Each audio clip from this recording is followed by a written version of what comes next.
Therapy Army. Therapy Army, welcome to United Real Therapy. Welcome to Disaster Class Manchester United. Crumble like apple crumble anytime they come under pressure. And in the second half, Scott McTominay, Harry Maguire, and Varane, Diego Dalot, all of them got found out. Found out for what they are. They got found out for what they are. Listen, for the basic. Sean, hold you a minute. Let me do the introduction. You can have your 2 pence in a minute. Game that they win in 2-0. Rashford, rightly so, gets sent off. It was a red card. The way that Champions League football is refereed is totally different to the Premier League. They don't give a damn about accidental. They don't give a damn about intentionality. There's nothing in the rules that says accidental or intentional. Get all that BS thing away. You're in control of your body. You could have broke that kid's leg, his ankle, could have snapped it in two. That was dangerous and reckless, and sure, it would have been a red card. Maguire already got away with a yellow card, a handball in the first 15 minutes. He juggles the ball like he's playing volleyball or playing basketball. Rightly so, penalty. We are winning 2-0. Red card comes, and anytime they come under any little pressure, they crumble like apple fucking crumble. And this is what Manchester United are, people. This the facts of it. The manager, then, every time he's made a substitution this season, it's affected the game. It's made the team a lot worse, 10 times worse than it was before. Diego Dalot looks at the centre half, looks back, can't defend that. He was bragging against defending a similar ball against Fulham on Instagram on Saturday. Disgraceful. Scott McTominay can take 2-3 touches. Bruno cuts it back to him. Second half, he goes non-existent. The first half, he was in the game. Second half, he's like normal ghost, hiding. Ghost in the game. And Varane, obviously, there's something going on. He's sulking. Champions League, fucking Varane, my ass. Absolute dopey donkey. Him and Maguire, supposed to be experienced. Champions League Varane, you're having a fucking laugh. I called it out already. The guy came to get paid. Simple as. And tonight he showed. This guy's played in World Cup finals. And he defends like that. Kick the ball out, flick it up, smash it out. No. He tries to play it to Maguire, who is slow and turns like a double-decker bus. They win the ball comes across, bang. This is who we are, people. We are like that thin crust in the middle of apple crumble. That's what Manchester United are.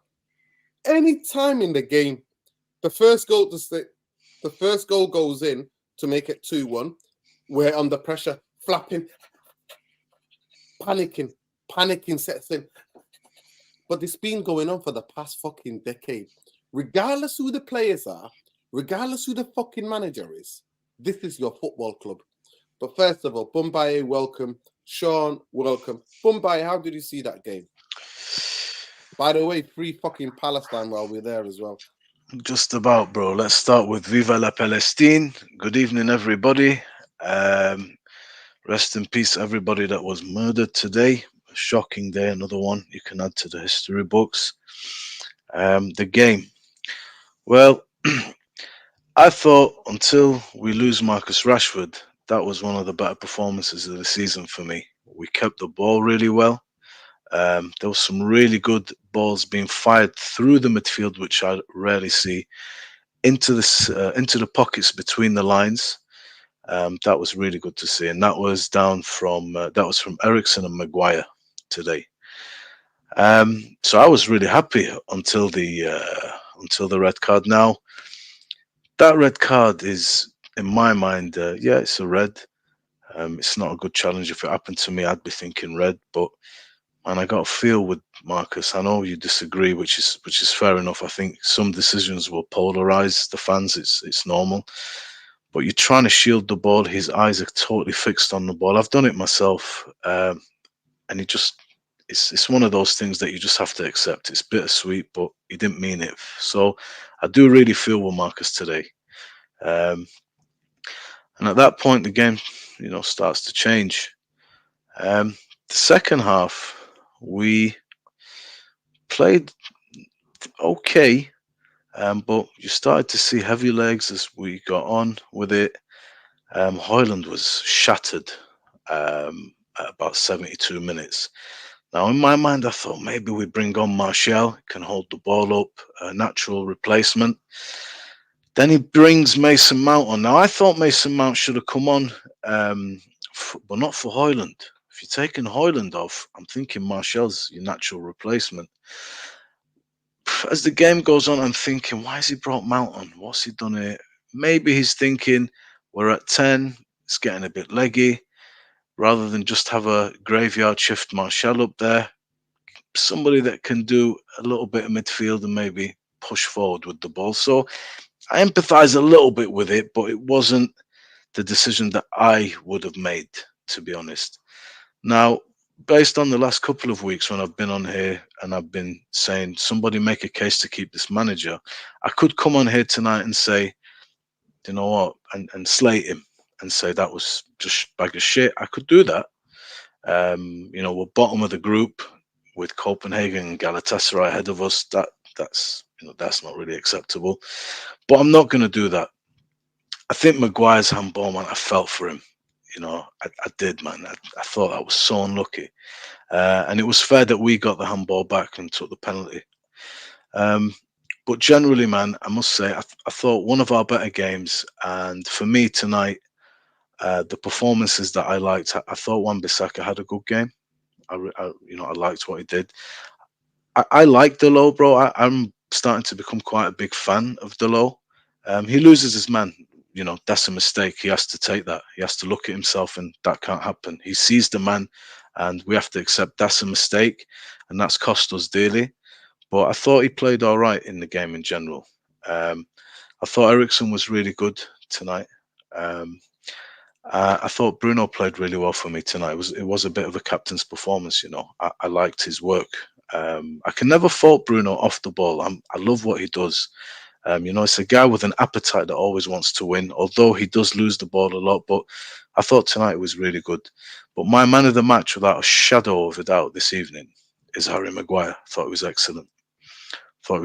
Tonight, I thought the passing through the lines, all the balls that he was spraying, I thought he was excellent. Really good defensively. Really good. I thought Varane was a bit of a letdown. I would get rid of Varane personally myself. I would sell Varane, and I just don't feel that Varane is good on the ball. I've never rated him on the ball. He's a good defender on his day, but you're always with Varane thinking, when are we going to get another breakdown? And this is the problem. I can't see that situation being remedied as we go forward. He's not going to get younger, so we do need two top centre backs, I'd say, back there. Let's see how the season plays out, but I think that Harry could have a future. I've really liked his work in the last 3 games, and tonight thought it was excellent.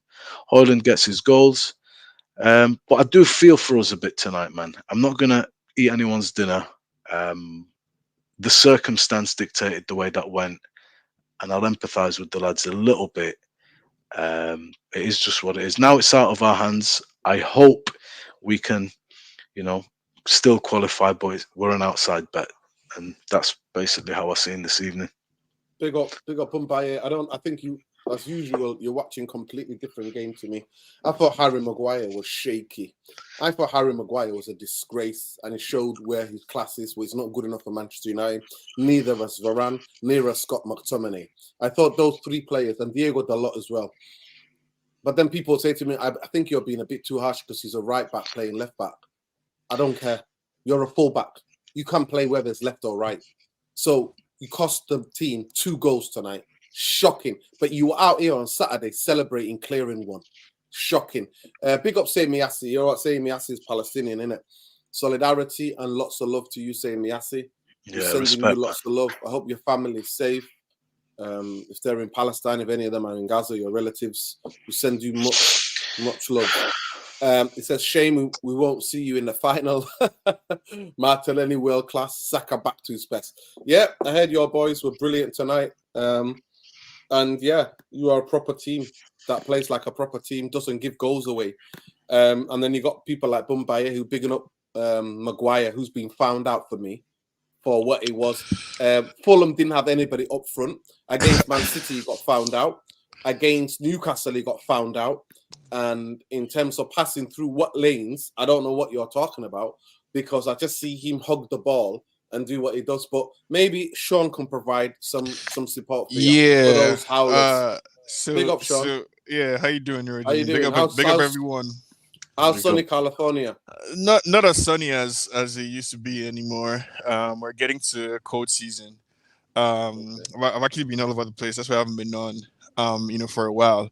I'm actually much closer to Bumaye on this one, Nuruddin. Usually, we disagree and I'm with you guys, but this one, I think up until the red card, I think we were cruising. I think we were playing well. I think you're being a bit unfair to Maguire and to McTominay. I actually thought McTominay, for me personally, is a stand-up guy. When everybody else is dropping their head and is failing, McTominay to me actually has showed up and has counted, has been counted as far as I'm concerned. I don't need McTominay to be Xavi or Iniesta or to be a world-class player. I need McTominay to be exactly who he is, and he's giving us what I expect from him. Same thing goes for Maguire. I personally have to admire the amount of. I think Maguire has giant-sized balls. Like, whoever knows him needs to check, because to take the kind of abuse that he has taken, to still show up and to still be willing to give your all. I actually raise Maguire, and I think he showed up today. He hasn't been bad at all. Where I'm with you is Varane looks very suspect. I think the manager, in his wisdom, stuck with Maguire and Evans, and I think rightly so. One, for consistency and balance, and two, just clearly Maguire and Varane together they don't work. Both of them together just don't work, and I think we saw some of that today. Dallo is the only person I would say is really a criminal. I don't respect Dallo. I don't rate him highly at all. Honestly, I'm not even angry today at this game. I've written off this season a couple of weeks ago, maybe a month ago or 2 months ago. I've written off this season. I'm willing to accept anything I see. I'll take it like that, and we go again next year. I don't want the manager sacked, so I'm not really like angry or up in arms. I think we've seen a little improvement in the team. I'm sympathetic to the argument the manager makes that I don't think Arsenal will be where they are if Saliba, Gabriel, Zinchenko, and the other right back is injured. I don't think City will be where they are today if their entire back four is injured, nor would Liverpool or Tottenham. So I kind of understand what the manager is saying, that to build consistency, to build the pattern of play you want, you can't have your entire back four unavailable. Also, somebody needs to check Old Trafford, because maybe one of Pogba's voodoo items are still somewhere there. Because that would explain the kind of bad luck that we have, or that we've had this season. It has to be somebody put a curse on United, because our luck is just terrible. Like this year, nothing is going our way. I don't think that was a red card. I think you guys are being unnecessarily harsh. That's a yellow at best. A referee is not a robot. He has to take into consideration the intent of the person committing the foul. And there was no intent on Rashford's side. And that was at worst case scenario, yellow card. To give a red for that is ridiculous. And everybody has been saying that these players lack character. They lack character. Once we face adversity, they crumble. That's not news, so I'm not going to focus on that either today. There were chances. I mean, it was honestly like we are the architects of our own demise. Why I'm not really upset is that when I was upset, it was game week 1 against Wolves. I was upset. I remember coming on your platform. I was very upset, even though we won. Second game of the season, I was very upset, even though we won, and people were telling me to calm down. So like everything that we're seeing now is kind of predictable. With the injuries, with all the bad luck. So really, like there's not really, for me, do I see like nothing to really be upset at. The team is improving. I would say that. It looks to me like we're improving, like we're getting some rhythm together and some flow and some togetherness back into the squad. I think the manager has a huge task on his hand because he's dealing with some very. I believe the stories that came out that Varane wasn't too happy to be dropped. I believe it because I can see it on his face, Varane, and I can see that. I can see how the dressing room might not be the happiest place right now. I totally understand that. I guess where we are. So, guys, next season we'll come back next year. This season is done. It's done. Champions League, FA Cup, Premier League is done. We're only just fulfilling our obligations basically by still playing football. But don't expect anything from this season.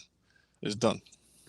Yeah, I knew it as well. I talked about it in the Nottingham Forest, and I'm with you, Sean. But I totally disagree about Scott McTominay, and I'm sorry. You guys are playing for Manchester United, and what you're expecting of him is basics. I'm not asking him to be Iniesta either, but I'm asking him to fucking.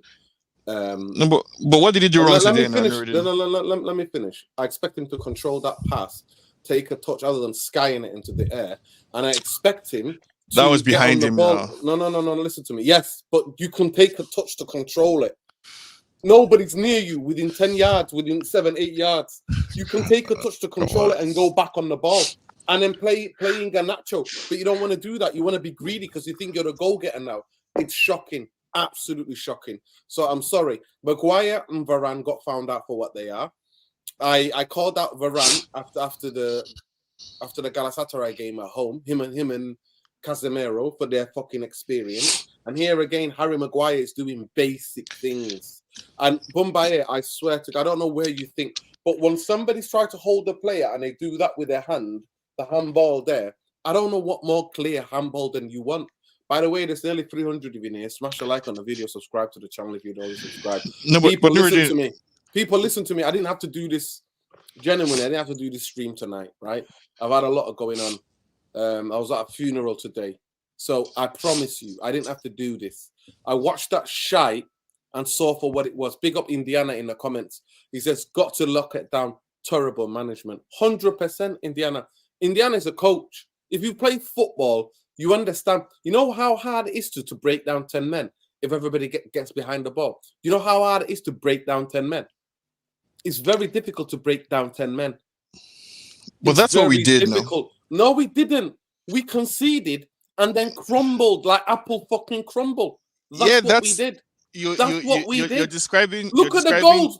Look at the first goal. Look at the difference between the equalizer. Sorry, the first goal and the equalizer to make it 2-2. It's shocking. So let's have a conversation now, Nuruddin. You're describing a character flaw, which I don't disagree with you on. I don't disagree at all. But what I'm saying is that we came out second half with 10 men. And for the first 10, 15 minutes of second half, Copenhagen barely touched the ball. We were in control. Now, I agree with you that the moment we face adversity, the team crumbles. That is a character lack of belief problem. That's a problem that is not going to be solved today and might not be solved at all this season because confidence builds over a long period of time.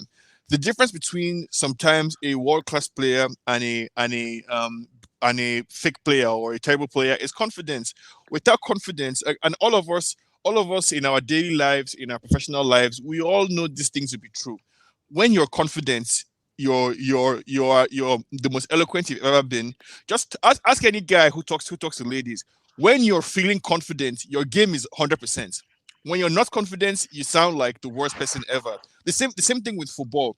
When you're confident, all your passes are coming off. Everything you touch turns to goals. But when you're in a bad place like the United team is, I can see from the team that like the togetherness is not there. The team is just in a bad place generally, and I don't blame them. I don't blame them. I understand why it's playing out like this.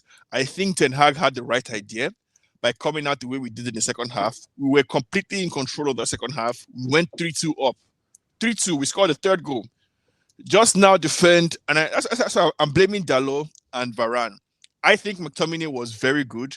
I don't think it's fair of you to point to one scenario and say, oh, hey, he should have held the ball for longer.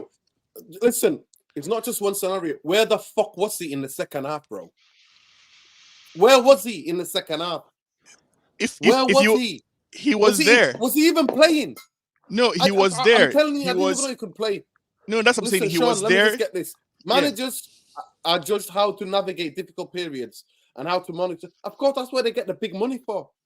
But listen, I'm not going to lie to you. Eric Ten Hag, Bumbaye, and I'll come back to you, Sean, because I don't want to argue about McTominay. I'm sick of arguing about him. I'm sick of it, right? He is shit. He's not good enough.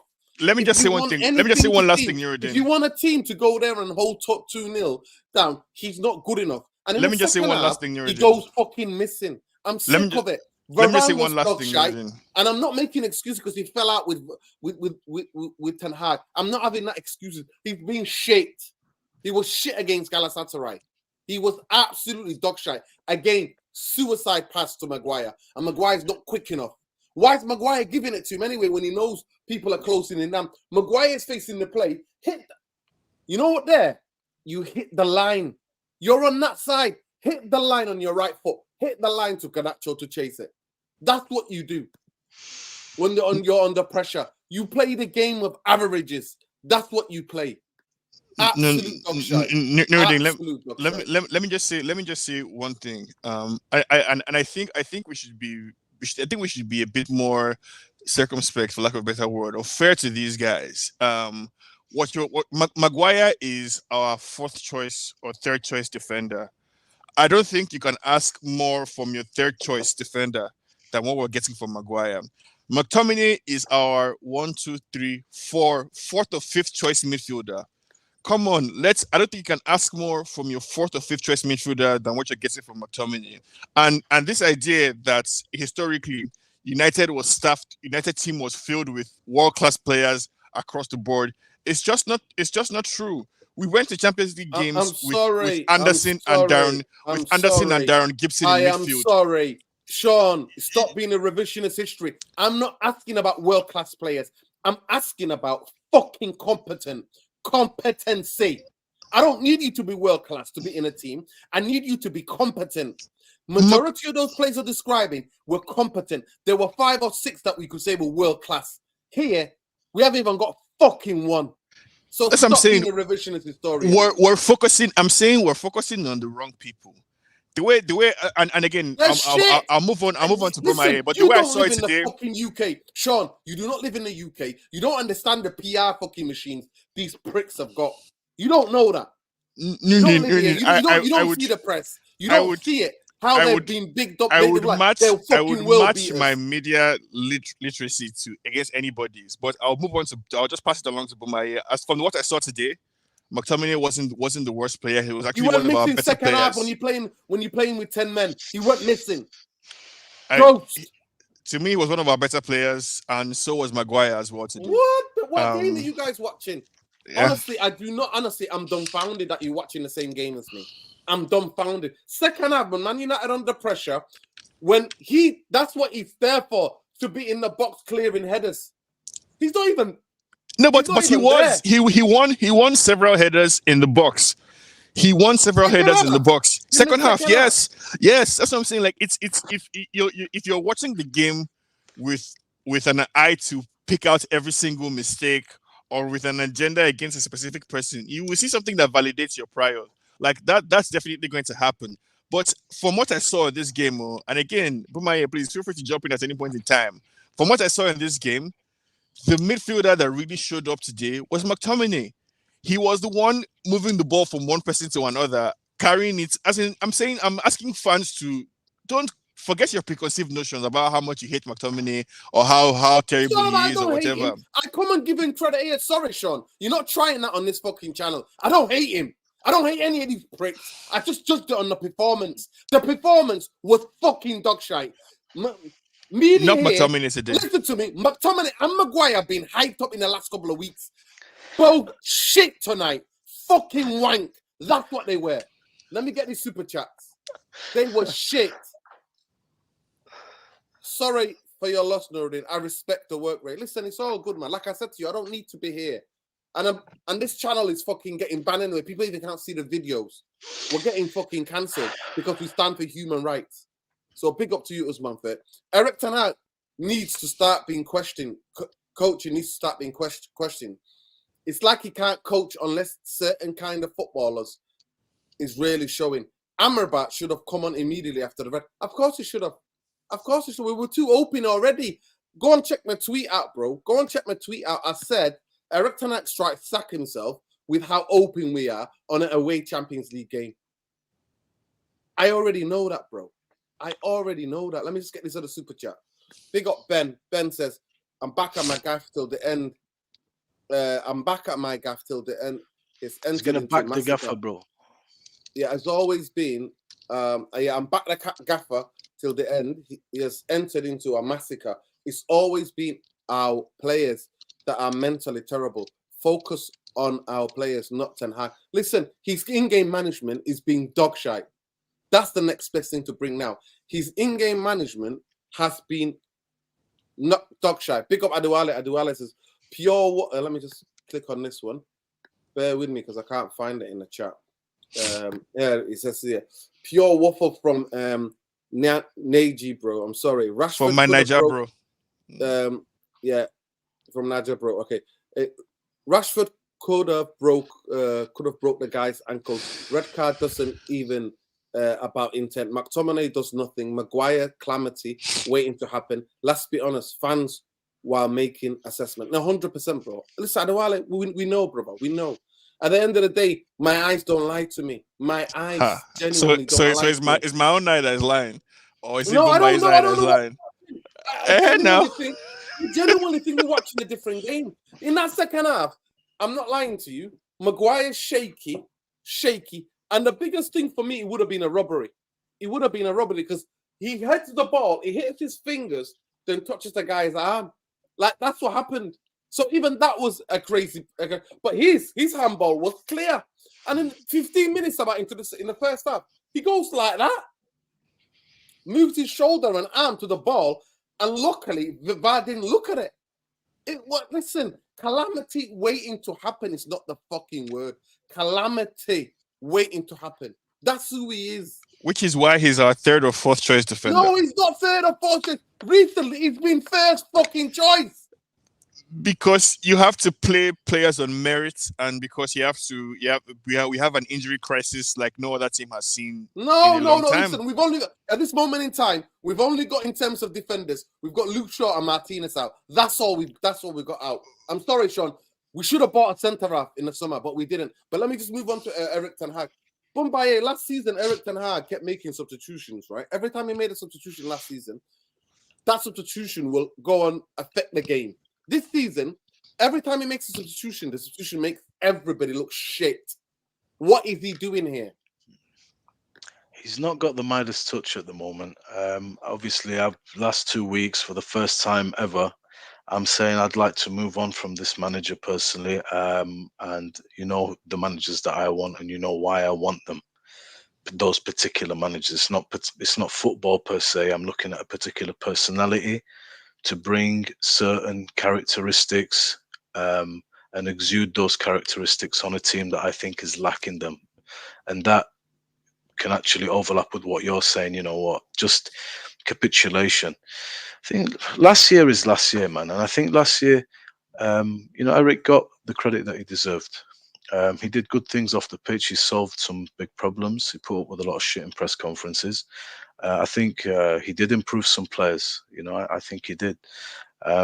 And ultimately, the football has never quite been what I was sold with this manager. 1 second, please. Yeah. To Lumumba says here, let's focus on the EPL. We could really believe it, my people. That's the comment of the night. That's my favorite comment of the night. Go ahead, Mathematically, we can. But let's hang on to that. So yeah, this season is a different ball game because when last season finished, and I think a lot of the fans will feel the same, especially ones like me that don't particularly know Eric Ten Hag. We're listening to a friend or somebody telling them we're getting this guy. He's a coach. He plays good football. This is why we got rid of previous managers that perform better in terms of results. So this guy's come in, and we're thinking this year, okay, we've spent a decent amount of money. We added 5 more players. hopefully we'll kick on and we'll start to see the football aspect of things. But we've not seen that at all. Now, football, at the end of the day, I believe it is a results industry. If we get a result and play really badly, it's all right because we're used to playing badly. So you just take the result and think maybe next week we'll get a game, and that can, that can go on for the rest of the season. That kind of mindset, like we accept we don't play good football. It's not very nice to watch, but when you're getting results, two things are happening. One, you're buying yourself time with the fans who can keep saying, "Well, we won. Let's get on. We will turn a corner. We will play some good football." And two, if you're not losing, so long as you don't have to win every, but as long as you're not losing games, it's good for the mentality of the team. I think they get used to not losing games. Like we don't lose games, but now it just doesn't seem like we everything good we had last season is gone. I'm still, bro. I would like to. I'm like I said. Look, I don't want to drag this out.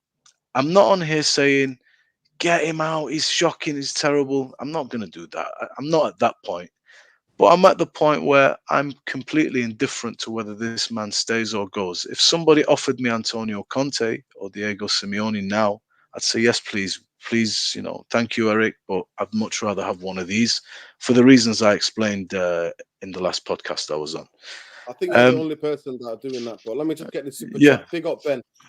Big up the panel. Much love from Ireland. Big up the Irish. Up the Irish. Yeah, up Palestine, the Irish, man. God also, bless, big up man. the Celtic Respect, for our people man. in Palestine. Big up, brother. 100%. 100%. Love and light, always. Man, the Irish know what it is to be oppressed.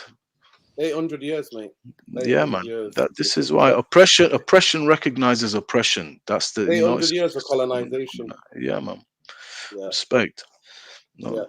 Listen, Sean, I'll come to you. Why do you think Eric Ten Hag's in-game management has become absolutely shocking? Let me just get the super chat. Big up, Adua, Mufc TV. Big up for the super chat, bros. Glad I didn't watch the game due to work event. Saw we were winning 3-2 before leaving. Then saw the final result when I was at Victoria, tramped up.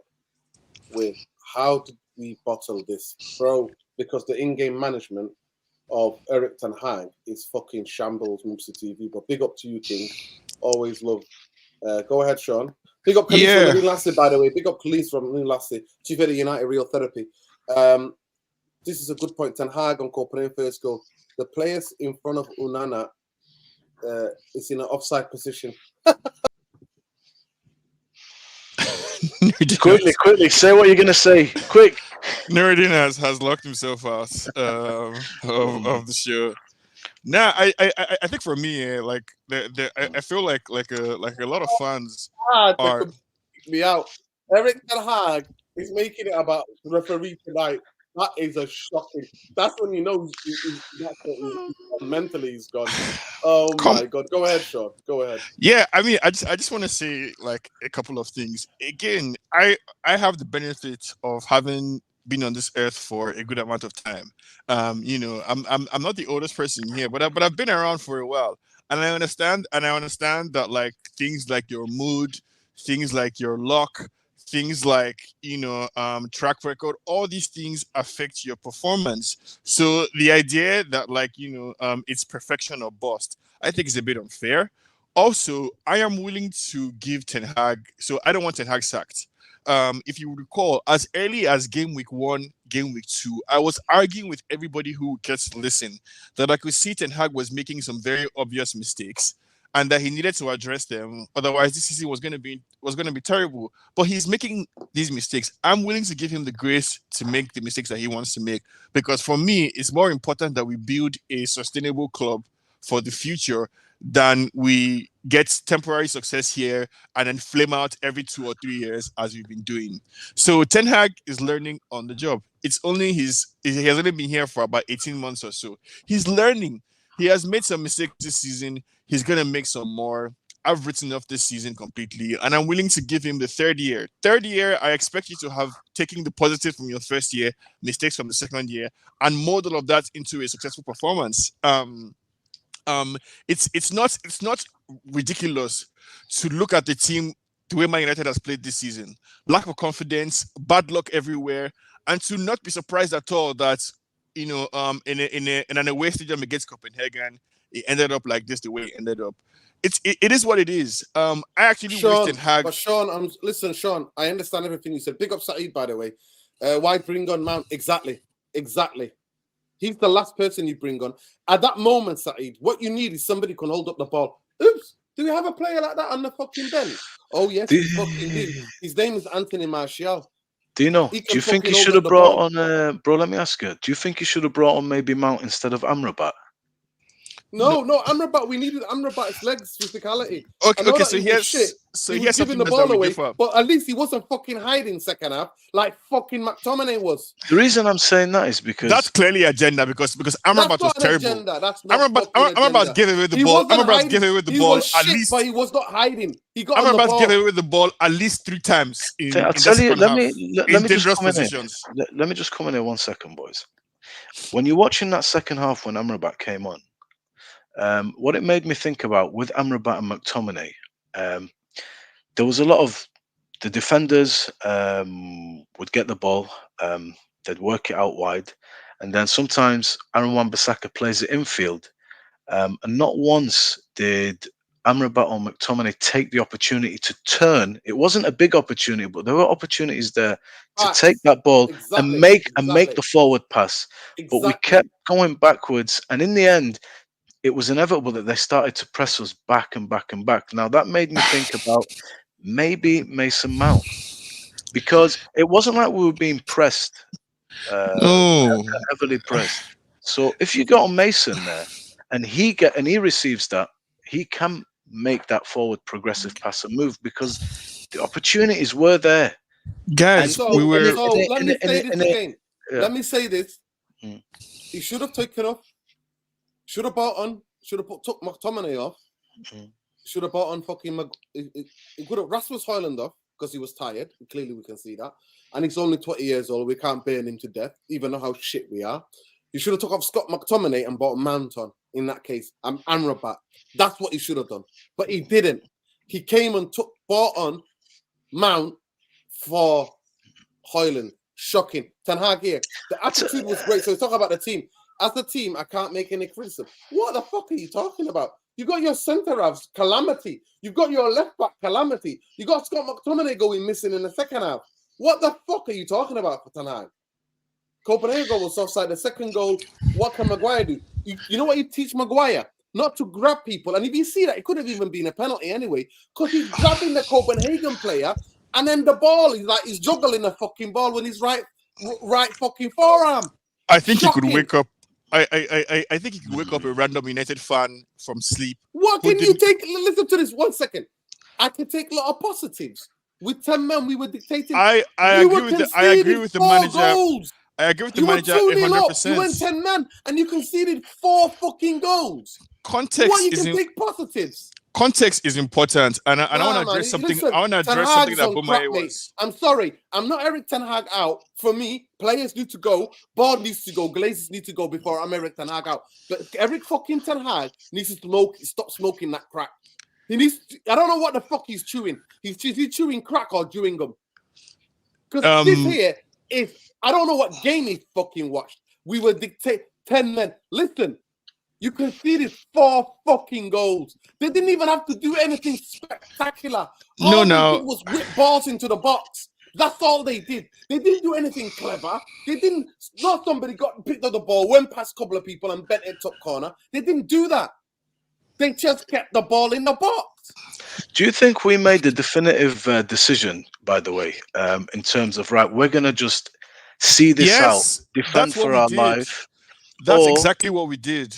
Bomaye, we came into the second half with the clear objective of retaining possession. That is what we came in second half to do.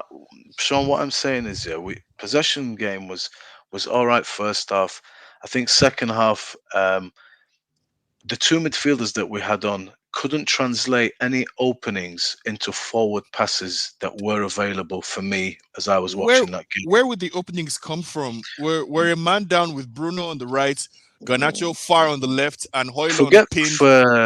Put that aside forward. just 1 second. As you're watching the game, Sean, and you're looking at they're very comfortable at the back. They decided not to press.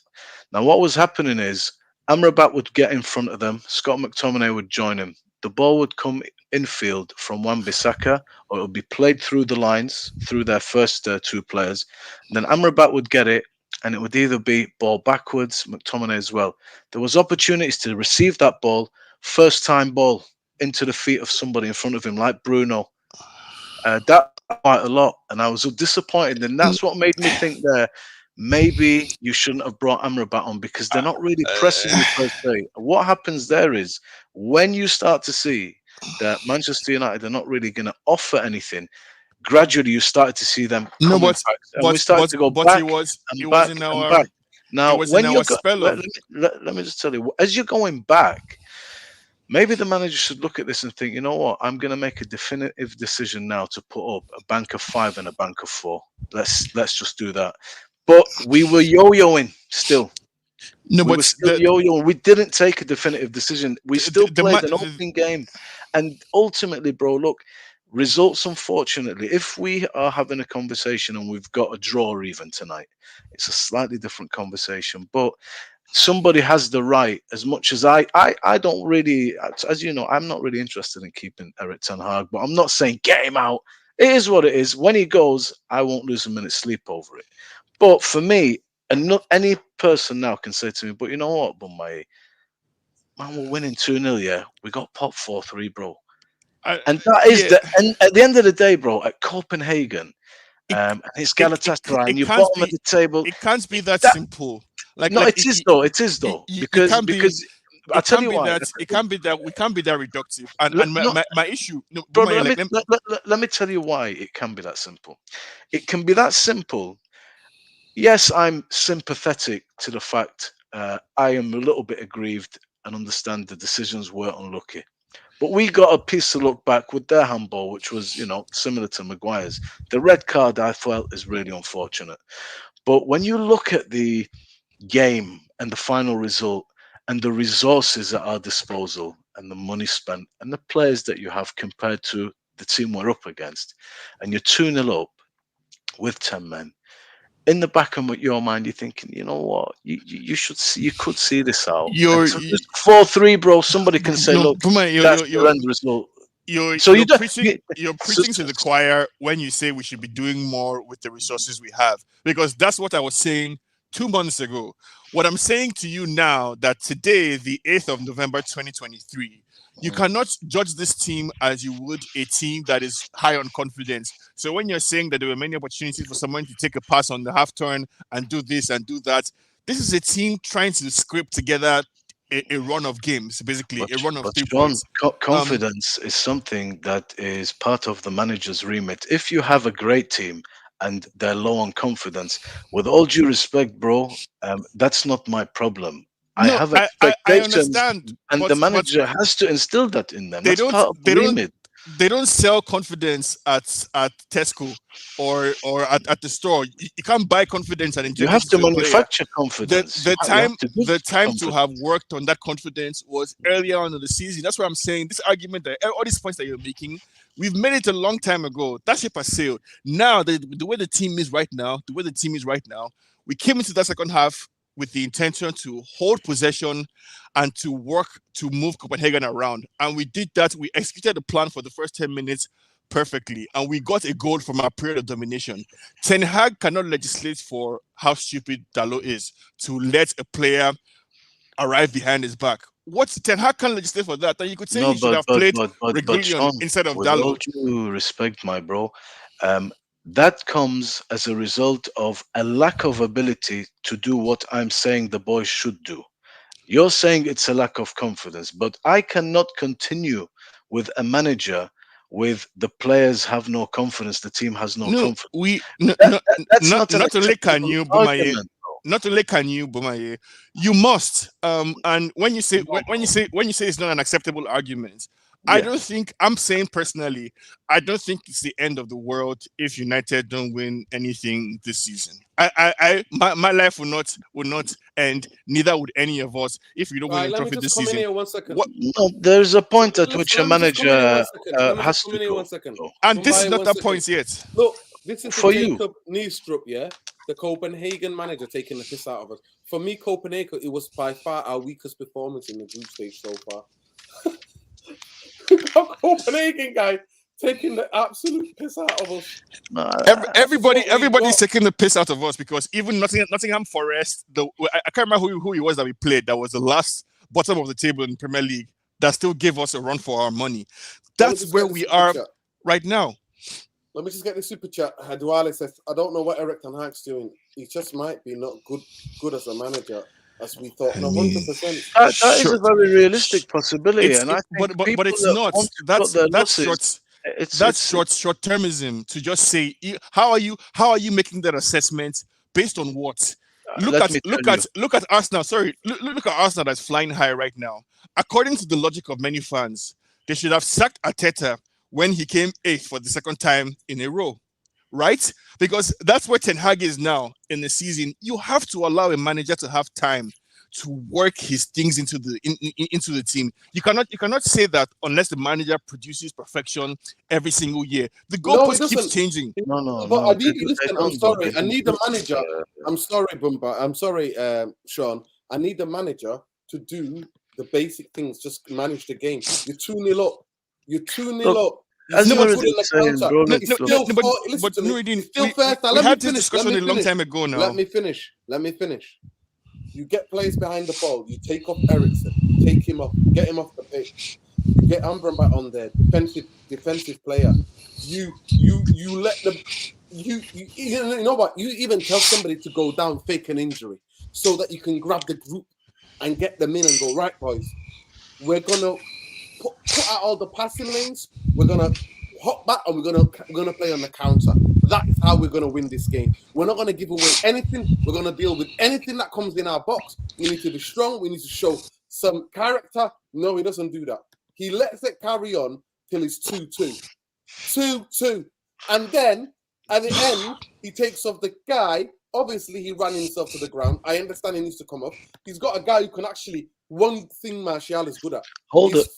He's shit at everything else. He's good at fucking buying fouls and holding the ball. That's what he's good at. But he brings on a fucking midfielder to play false 9. Look, he's like a headless chicken. When has he ever played as a false 9? I have never seen. I don't watch Chelsea. But when has he ever played as a fucking false 9? Sean, let me just say something, and then you come back at me just to put into perspective what our difference of opinion for everybody that's watching.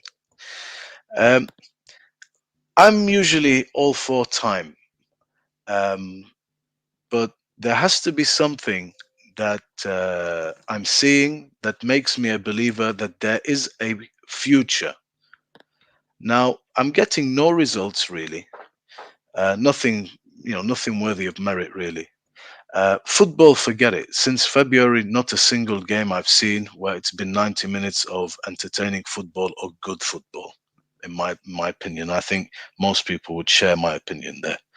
I've seen us play one game superb against Tottenham last year.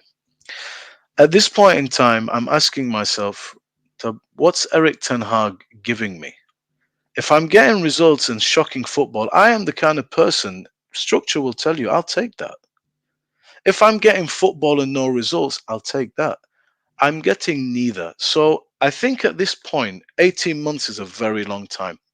And for me, at the start of the season, I'm thinking, I'm not somebody that is, no fans are putting the kind of pressure on Eric Ten Hag that other managers have had. We're not asking for a league. We're not asking for a Champions League. We're not asking for anything anymore. We're actually only asking for some decent football and some realistic results. We're not getting anything. And if you were to, on the basis of pure football, assess our results, we should be probably 6 to 9 points less against Wolves, against Sheffield United. We were outplayed by these teams. Against Burnley, we were totally outplayed. A wonder goal gets you there.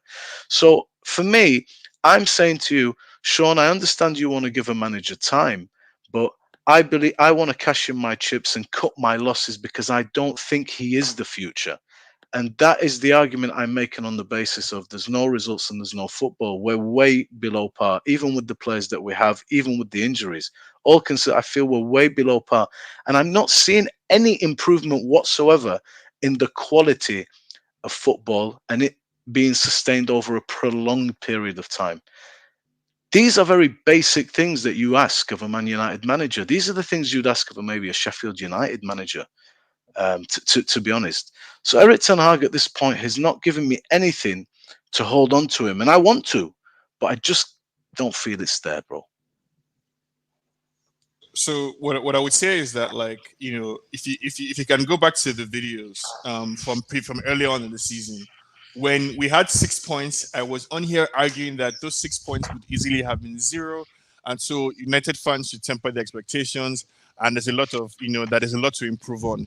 Everything that you're saying isn't news to me, and I want to address the people in the comments. Your boos mean nothing to me. Like, do you understand? I'm really kind of irritated with, I think, the proliferation of just FIFA and YouTube fans that don't try to think about things beyond just what is cool to say, or what is hip, or what is in.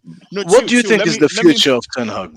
Let me make my points. But let me land. What I expect from a United manager 2 years into his managing the most scrutinized, most difficult job in the world is that he's going to make a couple of mistakes. I don't think, what I'm saying to you is that I don't think 18 months is enough time to cash in your chips.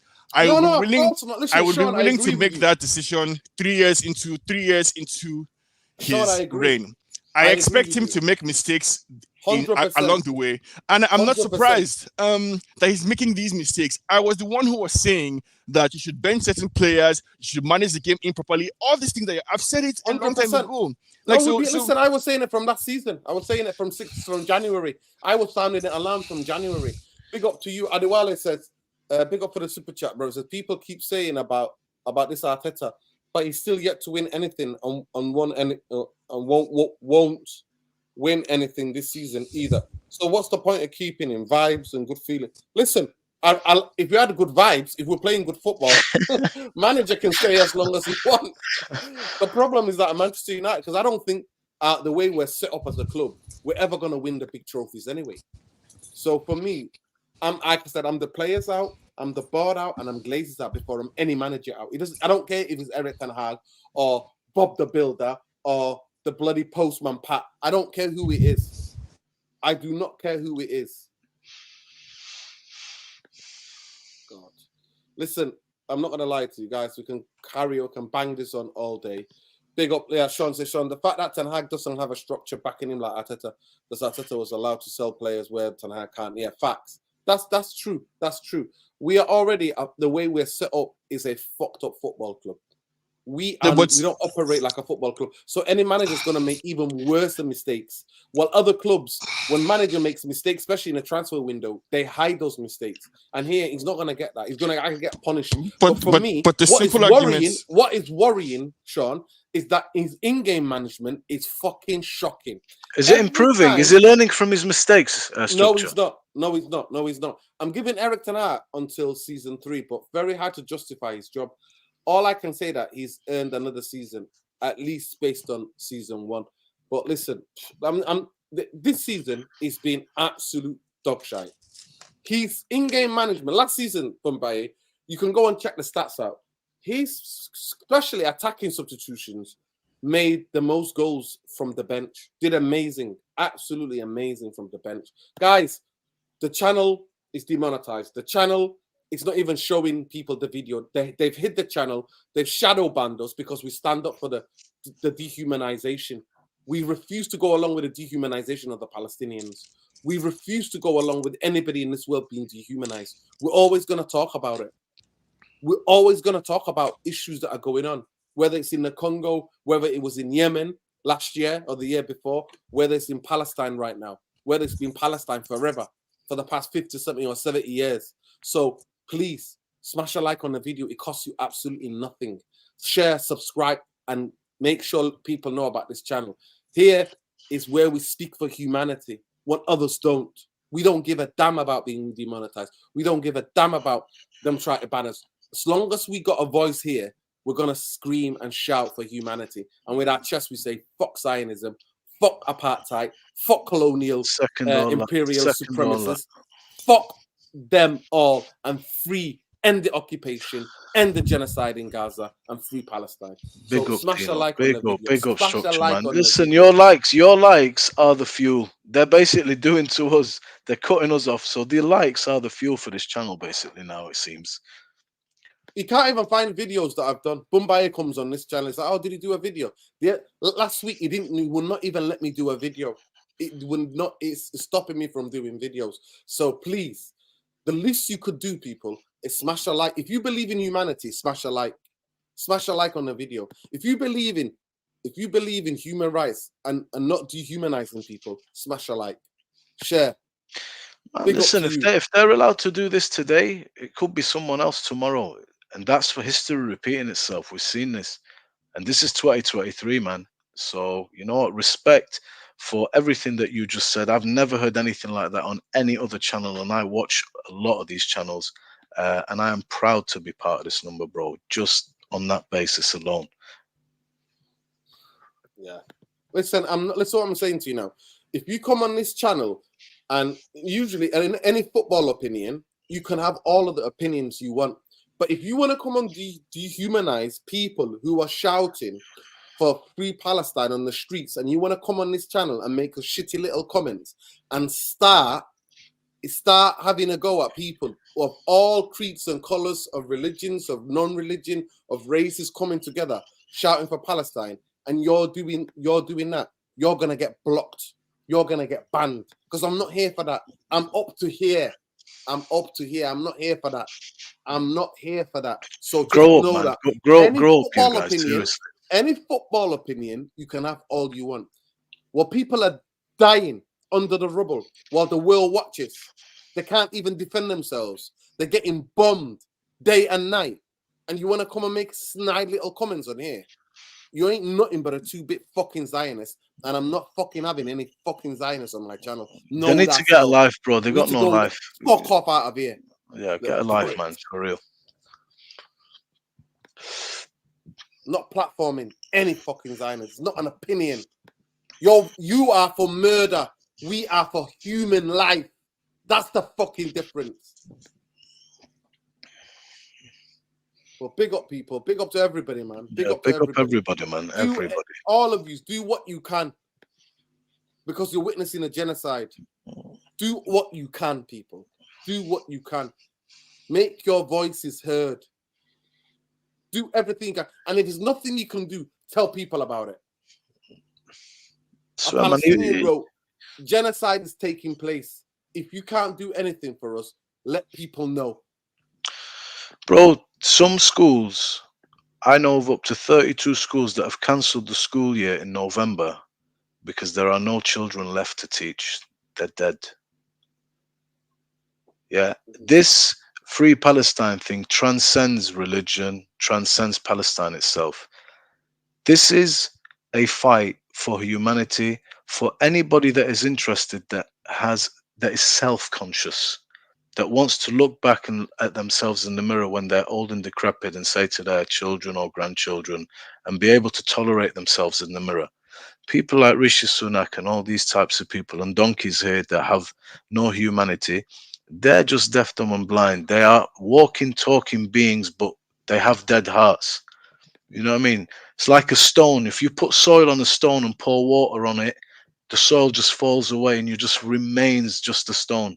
You know, it's an illness, and thank God you do not have that illness. But it's also about racism.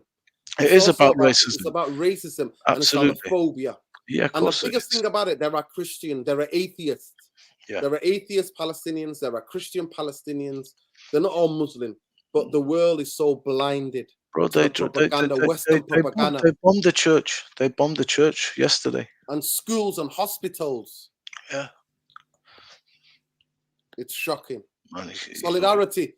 Big up Sean, but solidarity with Rashida Tlaib, the only Palestinian woman serving in the US Congress, and she got silenced today. They did a vote and silence there. Yeah. The level of racism is shocking. Yeah, it's absolutely shocking. But big up to everybody. Humanity, No vanity. Yeah. Big up, Sean. Talk to me, bro. Talk to me. What you're describing for Rashida Tlaib is one of the issues, I guess, or one of the things that makes this so pernicious or such a difficult conversation to have. Because on one hand, and I wanted to introduce some complexity to the whole situation. On one hand, I know people personally, and many people, because I work with a lot of these people. I know many people who had family members or friends or in-laws that were kidnapped, killed, or assaulted by Hamas on the 7th. And I think the problem that I'm finding is that the loudest voices on either side of the conflict are either Zionists on one hand, who, as you rightly say, I think, and I agree with Christopher Hitchens, Zionism is kind of like a mental problem, because the idea that you're spiritually ordained or divinely ordained to have a piece of land is a ridiculous idea. But on the other hand, people who are committed to a type of fanaticism on the flip side are also part of the problem. I really like this guy Bassem Youssef. I don't know if you've seen Bassem Youssef and Piers Morgan, those interviews basically that have gone viral recently. So like he's able to, I think, channel the requisite amount of humanity needed to have this conversation. Because what I want Sean, people can I ask you a question? Sean, can I ask you a question? If I come into your house, yeah, you and your missus, let's say if you got kids, I come and occupy your house, put you in a little shed just by the door where you put things in, keep you in there like an open air concentration camp, right, for 17 years. Even on the international law, I know you know politics because you do a politics podcast, but you know that by any means necessary, Palestinians have every right to resist, and occupying power has no right to resist because they're occupying people. You know that, don't you? So I agree with you. And aside from even just the present state of the occupation, the Nakba that was carried out in 1948 with the expulsion of 700,000 Palestinians from their land is the original crime that kind of set the ball rolling for all of this. I agree with you 1,000% that the conditions that that the people in Gaza are under are the perfect breeding ground for terrorism and extremism, because the people that are Hamas fighters now are 20-year-old, 19-year-old, 21-year-old boys who are fourth generation, born into the family. Their parents were in the concentration camp, their grandparents were there. So like all of that is true. But I think the challenge is that Israel is not the only state in the world that was founded on violence or oppression. The country you're in. It's the most recent. It's the most recent. Right, we're talking about Canada, we're talking about the US itself, we're talking about Australia, we're talking about places like South Africa. People have to fight off. We can go into this for a long, long time, guys. It's 1 hour done. But Sean, occupation, there is no Hamas in the West Bank. The settlers have all been given weapons to slaughter people over there, right? This is a classic example of settler colonial racist project. Correct. And if it was the other way around, if those Israelis were not white, they would not be supported like the way they are.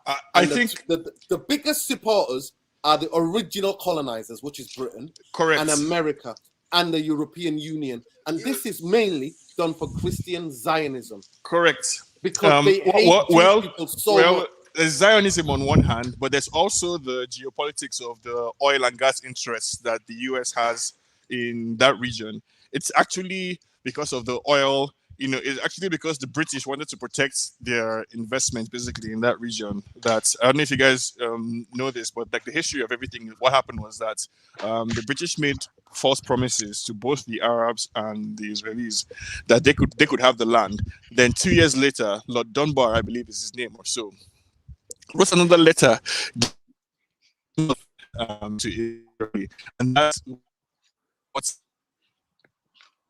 the fuck is happening here. Yeah, big up, Sean. Appreciate that. Bombay, listen, last word from you. Manchester United are shit. Didn't expect anything. We did a preview on Monday, so they're shit. At the end of the day, it is what it was. Yeah, big up. Yeah, Balfour Declaration, and Balfour was a Zionist and a racist as well. He was a Yes, yes, the racist. Balfour Declaration, correct. Yeah, he was a racist, and he was a Zionist as well. And that's what it shows you. None of these European countries had any love, hatred of people of the Jews. No, But but I don't know what's going on with your mic. Nuruddin, I don't know what's going on with your mic. Nuruddin, the question is about the efficacy of violence as a political tactic. That's the really deep question here. And on one hand, you have the likes of, you know, it's the old age MLK versus Malcolm X debates, essentially. On the efficacy of violence as a resistance tactic, number one, and number two, like I said, Israel is not the only state to have been founded on violence and oppression. But if you are a Native American in the US, for example, if you're a Native American and you had a grievance with America over the treatment of your forefathers, you know, in the United States, or if you're in the UK, for example, or you are Irish, or you're a member of the Windfall generation, no matter how valid your grievance is, the moment you take up arms, the moment you take up violence, basically, you concede a bit of the moral high ground, and that's an ethical debate to have. Another, we can have that debate here. It's a long-term debate. No. Listen, we're not going to have that debate. At the end of the day, anybody who's feeling oppression has the right to resist. That is international law. Big up. Bombay on United. Quickly, Sean, last word on United. Last word on United. Keep the faith, guys. This season is over. This season is done. But your United, being a United fan, I think has to mean more than, you know, flash or temporary success or temporary hype. We want to build a legacy, and the manager needs time to make mistakes and to make a team in his image. Let him make mistakes now. Next year, we will judge him harshly. But big up everyone. That's my 2 cents. Big up Sean. Big up Sean. Big up King for coming on. Bombay, last word about Manchester United. Well, before Manchester United, I think in any sphere of life, whether it was the Black Panthers, whether it was Nat Turner's uprising, whether it was Nelson Mandela, whether it was Che Guevara, whether it was Fidel Castro, whether it was Gandhi, whoever you want, we hail these people because they had enough. The world was not listening. The Palestinian people have accepted just 22% of what was their land. Let people understand this. They have abided by every single international United Nations resolution. Israel has abided by exactly none of those. So if you are oppressed, if your colonizer controls water, food, and everything associated with you having sustenance, and the world is not listening, they took the United Nations list of resolutions to the border. Israel shot unarmed people carrying those resolutions. What is there left to do? There's nothing left to do. And then when the occupied, the oppressed, decides to rise, albeit with vastly inferior arms, albeit against odds of rage, we're going to condemn him.